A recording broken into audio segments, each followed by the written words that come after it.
ایک مرتبہ حضرت جنید بغدادی رحمت اللہ علیہ کو خواہش محسوس ہوئی کہ کاش وہ شیطان مردود کو دیکھ سکتے اور اس سے دریافت کرتے، اے ملعون، تجھے آخر کس چیز نے روکا تھا کہ تو آدم علیہ السلام کو سجدہ کرنے سے باز رہا اور زبردست فتنہ و فساد بنا ہے۔ ایک دن آپ رحمت اللہ علیہ مسجد سے باہر نکل رہے تھے کہ دیکھا ایک شریف صورت بزرگ عصا کے سہارے آہستہ آہستہ چلتا ہوا ان کی طرف آ رہا ہے۔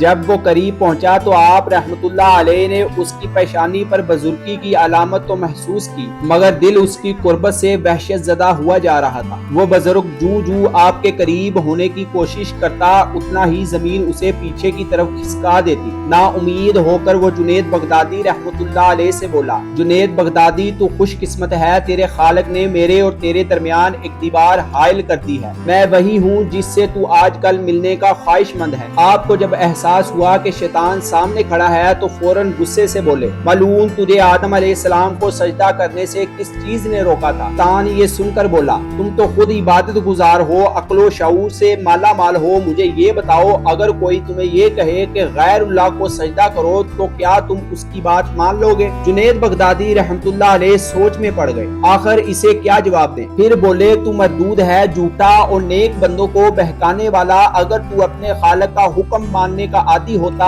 تو پھر اس کے حکم سے سرتابی کی مجال نہ کر پاتا، کیونکہ تجھے سجدے کا حکم دینے والا بھی تو وہی الحکم الحاکمین ہے، تو سجدہ کر دیتا۔ ابلیس نے یہ سنا تو چلا کر کہا، جنید، آج مجھے خدا کی قسم تو نے جلا ڈالا، اور پھر نظروں سے غائب ہو گیا۔ ایسا میسوفی اسلام 92 کے ناظرین، اگر آپ کو ہماری یہ ویڈیو اچھی لگی تو اس ویڈیو کو لائک کیجئے، اور اگر آپ نے ابھی تک ہمارے چینل کو سبسکرائب نہیں کیا تو کر لیجئے۔